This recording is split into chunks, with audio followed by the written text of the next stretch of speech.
right, good afternoon, everybody. We're heading out of my cousin's farm just outside of Missoula, right here. It's late in the afternoon, it's about 5 o'clock, and we're going to be heading on up towards Glacier, more or less.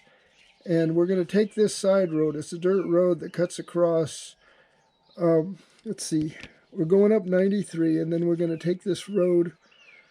I believe it's 28, and I believe it's about 30 to 40 miles, maybe more, across here. And it comes out on highway, let's see, 83. Okay, and this is going to be an extended journey. We're going to be covering a lot of ground. We're heading all the way across here, and then we're going to head on up to Big Fork, on up to Kalispell, across Kalispell. Then we're going to take some backcountry roads here into the lost wilderness. Then up through, across here, and we're going to actually end up on this trip right up at the Canadian border. We couldn't go into Canada because the border's closed due to COVID. And then we'll come back down across this way, and we're going to do a run through the Kunitsu forest along the Kootenay River. Anyway, so this will be our final stop on this part of the journey. So anyway, we're back. So anyway, right now we're leaving there at Kalispell. The bike's back together. I got the spokes on it. I got the new stator in it, new chain, and sprockets were pretty well set up. The bike should be in really good running condition. And the stator, it had burned a wire out. You know, when I took it out, you could see where it fried it. So that was exactly what happened. So anyway, we're going to head out. We're going to cover a lot of ground. So anyway, I hope you enjoy this part of the trip, and come along and let's get rolling. All right, aloha.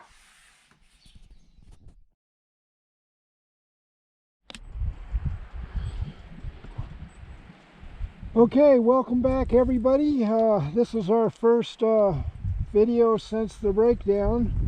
Hopefully we're not going to have any more problems, and right now we're going down it's about a 28-30 mile long dirt road. It'll connect with between Highway 93 and Highway 83 up here in Montana. We're heading up towards Glacier now.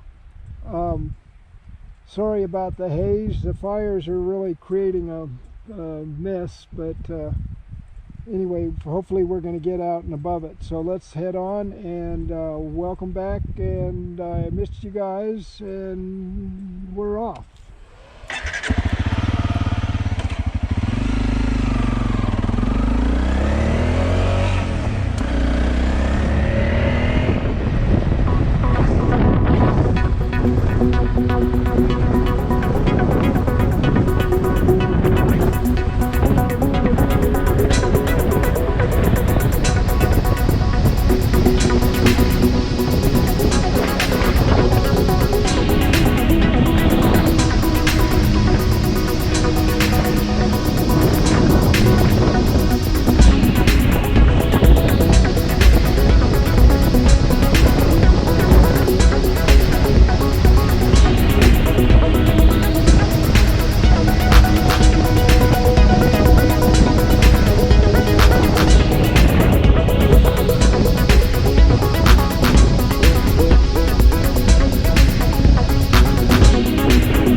guess we're going to follow the power lines. I don't know what else to do. It doesn't make it clear which is tribal and which is not. So we'll assume that since they put that in the middle of the road, that's the road to the tribal lands, and this is the regular road. So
well, I think we'll call it quits for the night here.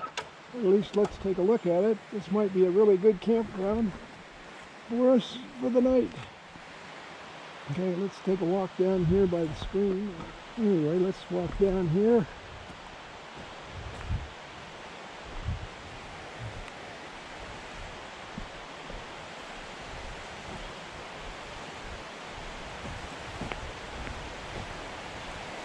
Yeah, that water sure looks inviting. Maybe we'll have to go for a swim here. All right. Well, I think we're going to stay here for the night. And hopefully it's a good spot. Nice and remote. And certainly not crowded.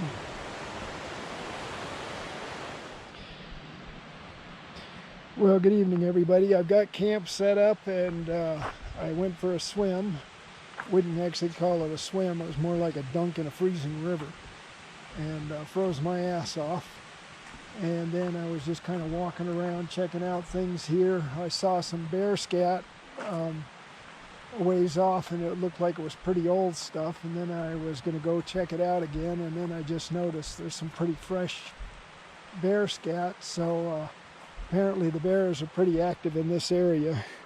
You can check it out. It's not a pretty sight, but that is, I believe, bear poop. So we're going to, and in precaution to keep things safe, I tied my food up and put it up in the tree there. I don't know if it's high enough to be safe, but it's certainly high enough to keep them busy while they work on that. Once they get it, they'll probably leave. But I just thought that was kind of interesting. It's probably closing in on, well, it's 7:30. It may be closing in on 8 o'clock right now. I'm going to head off to bed here pretty quick. I'm pretty tired. I don't know why. I got pretty good night's sleep last night. But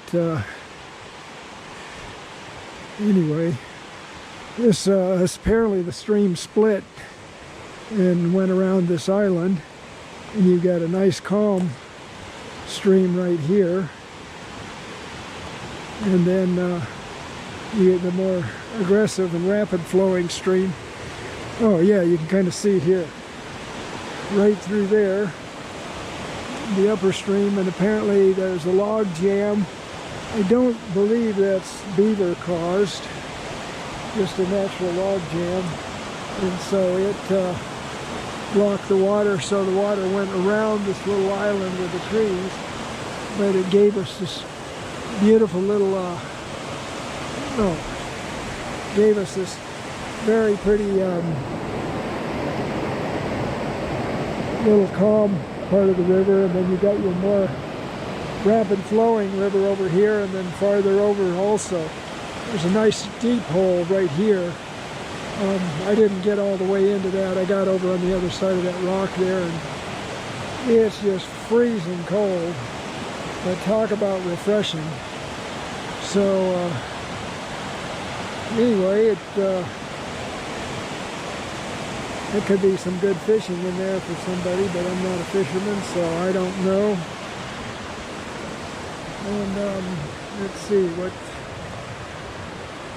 walk over this way a little bit. Yeah, so this is the rest of the stream that congregates and heads on down the river. I don't know if you can see that. Get down here. I'm going to take this one. So, there's a, well, I guess that's a down log. I don't think that's a footbridge. I guess it could be, but anyway.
Okay, here we are at the Lost Trail Wilderness area.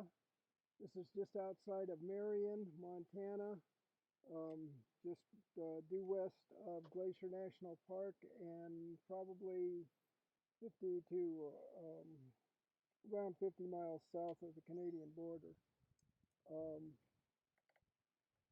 This is where telephoto lens sure would be handy.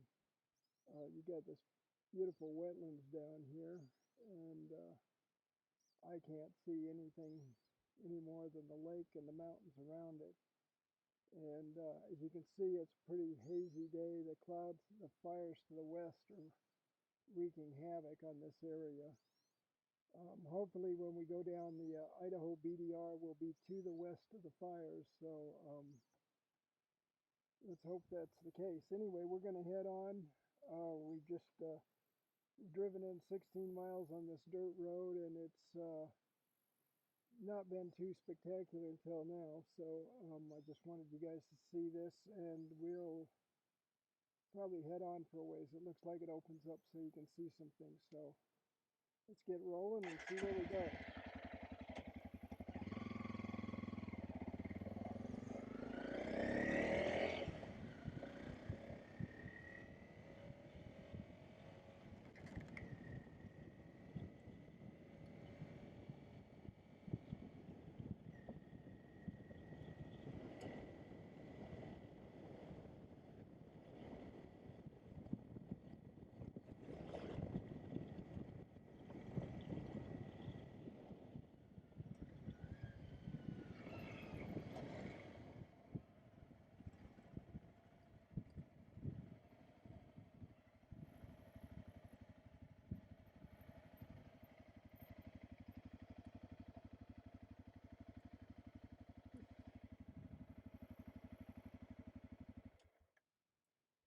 Okay, this landscape has supported many people over thousands of years, a testament to the ample natural resources of this place.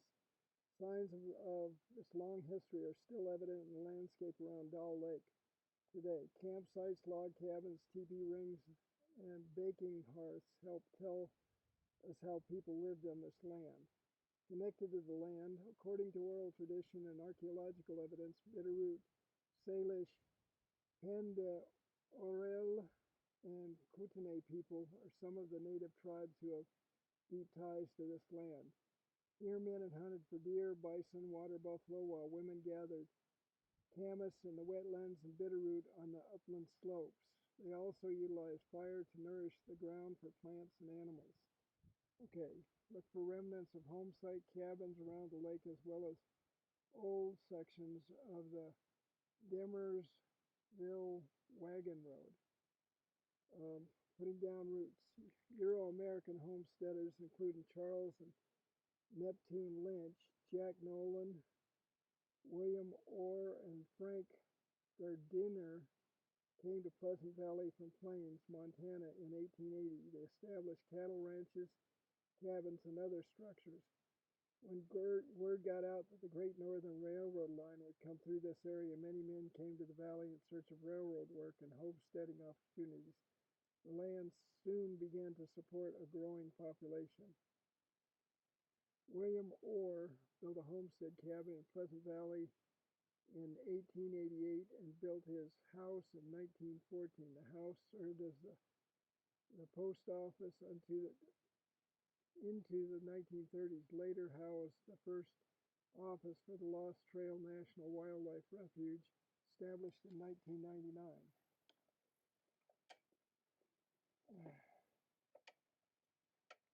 Okay, restoration, reawakening a lake.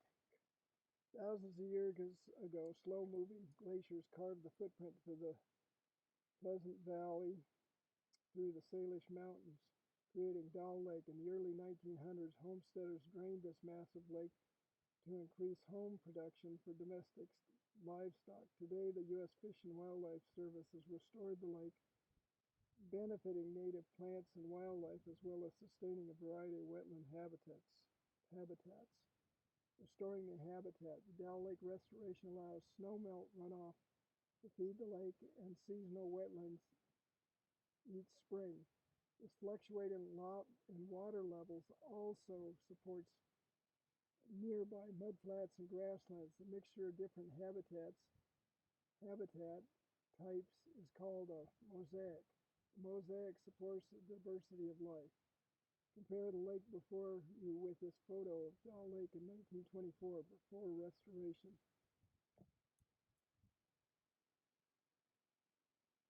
Actually, it looks the same. I guess they've had such a dry year they didn't get much.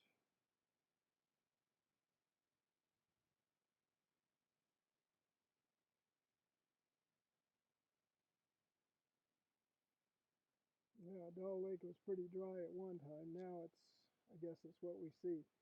Once drained, Doll Lake shrank to a mere 150 acres. At this low level, the dry valley bottom primarily supported horses and cattle ranches. After restoration, surrounding low areas once again filled with water, and Doll Lake expanded over 1,500 acres. At these higher water levels, the lake support wetlands and recharges the groundwater aquifer. Okay, historically, trumpeters, swans, Commonly bred in the northwest Montana a century ago, commercially hunted, decimated swan populations in recent decades. Loss of habitat also hurt trumpeters. In response, the Confederated Salish and Kootenai tribes have successfully reintroduced trumpeter swans on the Flathead Indian Reservation. As a result, the swans have dispersed to suitable habitats throughout western Montana. After a long absence, trumpeter swans have returned to nest on restored Doll Lake. Trumpeter swans require vegetation in shallow waters for safe nesting and protection from predators. Cygnets, young swans, eat aquatic insects before turning into a mostly plant-based diet as adults. Trumpeter swans need expanses of open water so they have a space needed to run and gain enough speed to take flight. Okay, and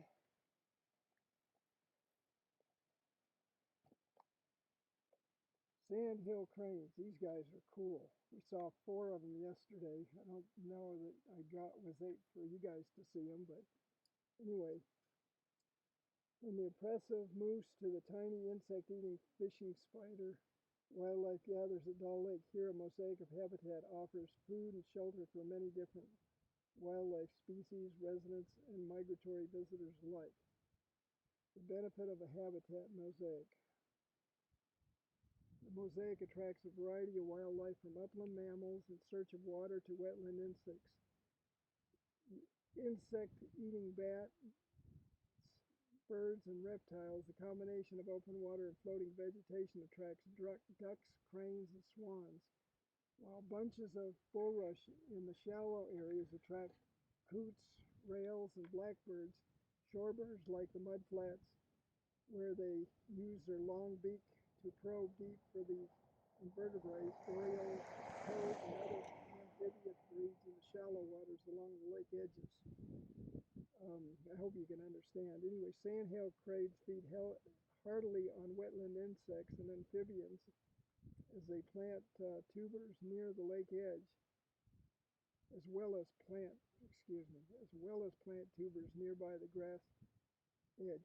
Nearby grass meadows make attractive nesting sites. Yeah, these sandhill cranes,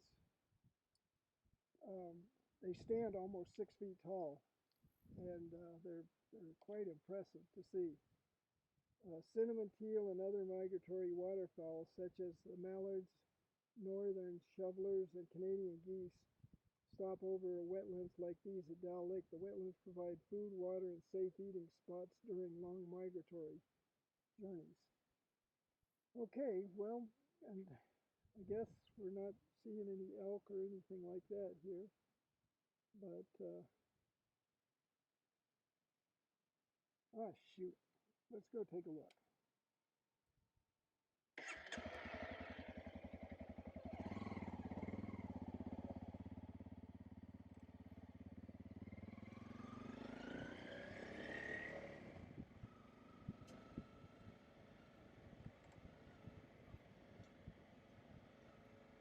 No, honey, I'm good.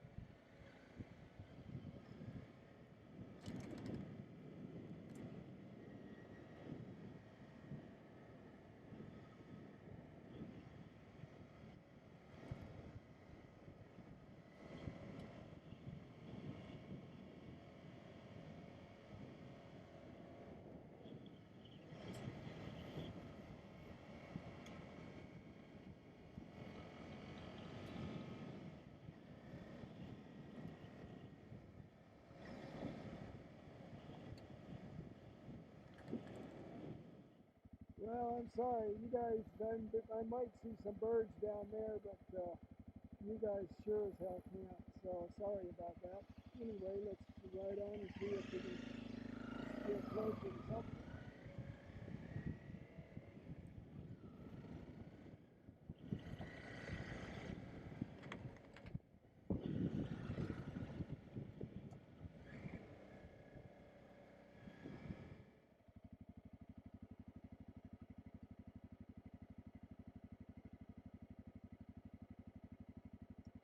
Yeah, we're just too far away to really get a good look at the birds.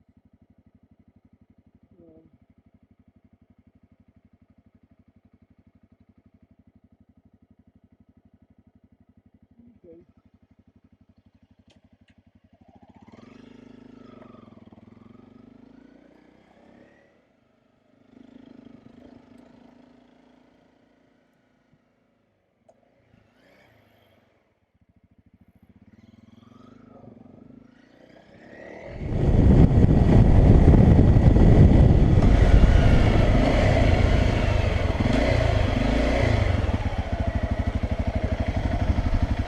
Well, there's some kind of birds right down there on the water.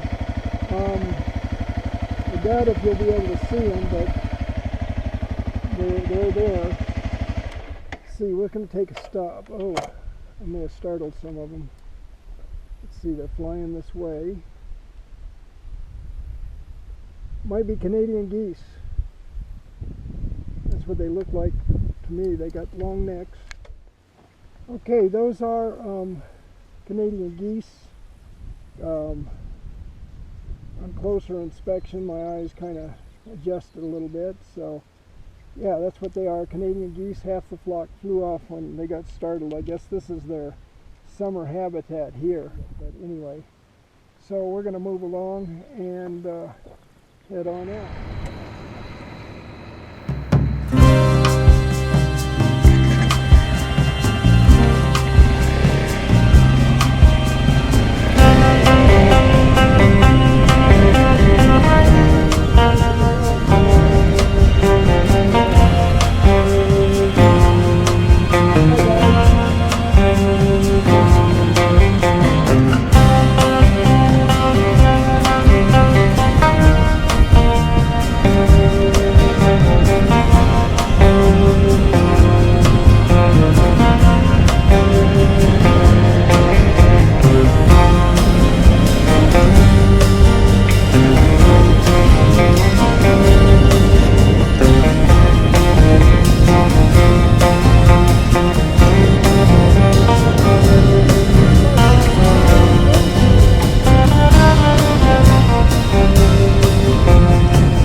Oh, shoot, I think we just took the wrong road.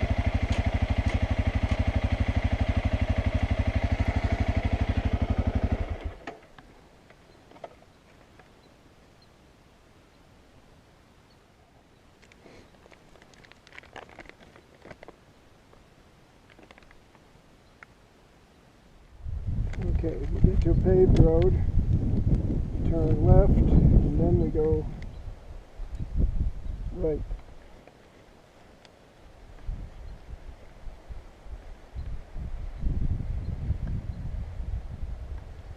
Okay, this loss may have worked out good. beautiful lake.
Fuck me.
just wanted to let you guys know we made it out of there in one piece.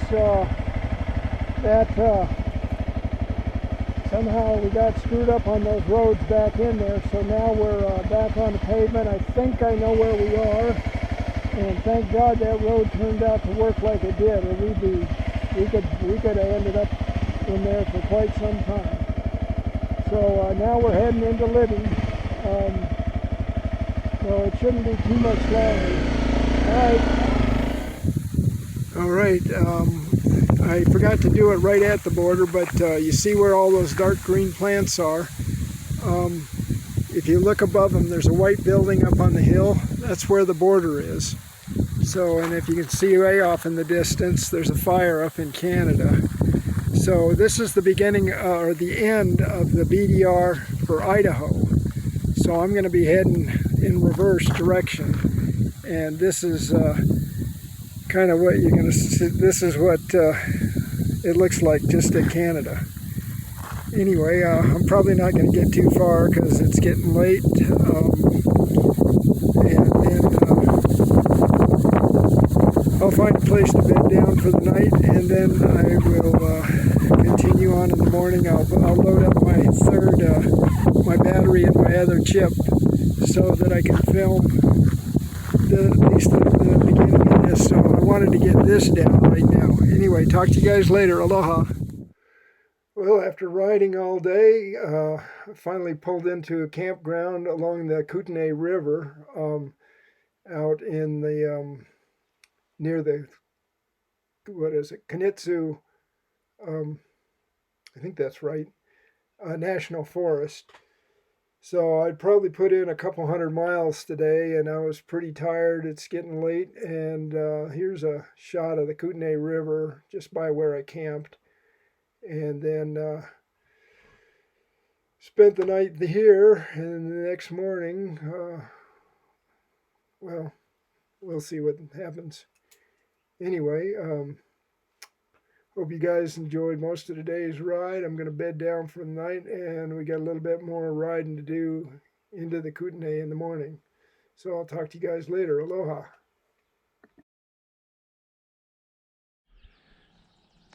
Well, good morning, everybody. This is day 2 of the Idaho BDR.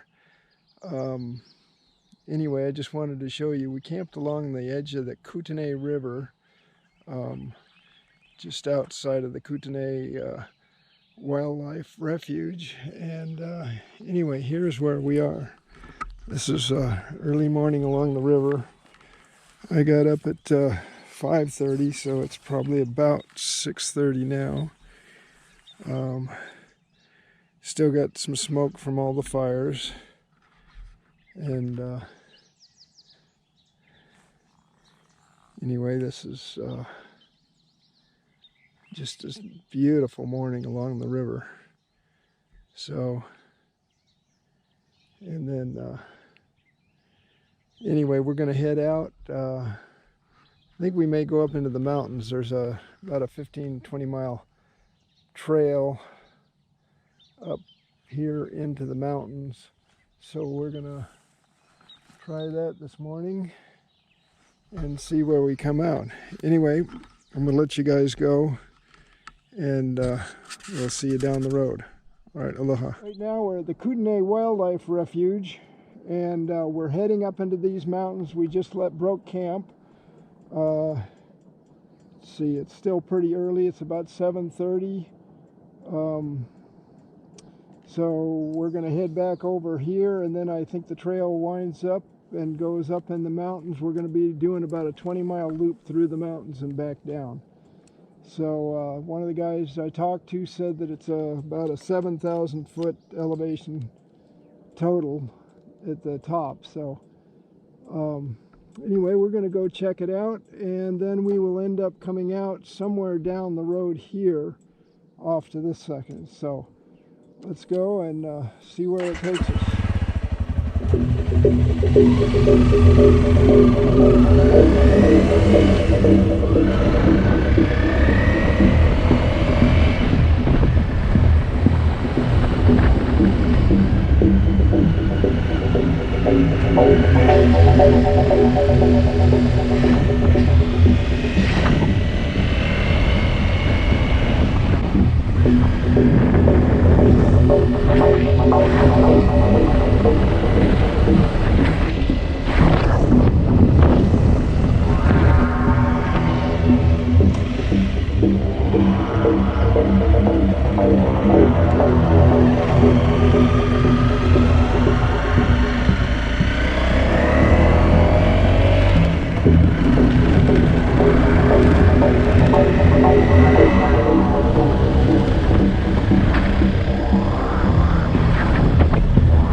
I guess it's the Kootenai Valley.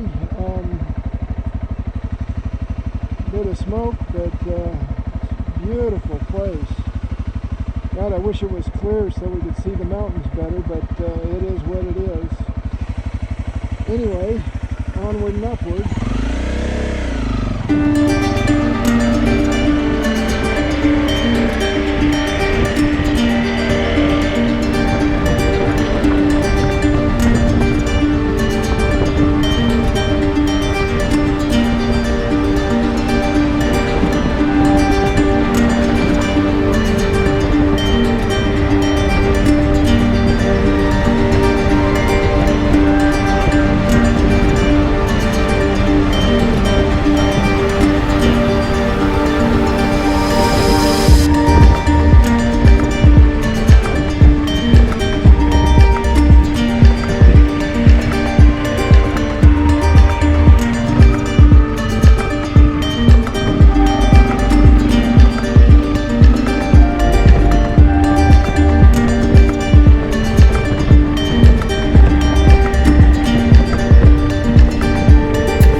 Sadly, at this point in the ride, the video gave out. I didn't have any backup to film anymore, so the second half of the ride is not here. From this point, we headed on down. We were trying to follow the BDR on down. And unfortunately, a couple of the places that we were going to turn and ride, there were fires going on, so the road was closed. Wasn't able to get up those road. I went about 7 miles up one and had to turn around and come back out, and then headed back down and finally got down to Clark Fork, Idaho, where I actually ended up spending the night. It was a real nice place. I was got a motel there and was able to do some editing. So from this point on, it'll be from Clark Fork to um, well, from Clark Fork on. We'll see where it takes us.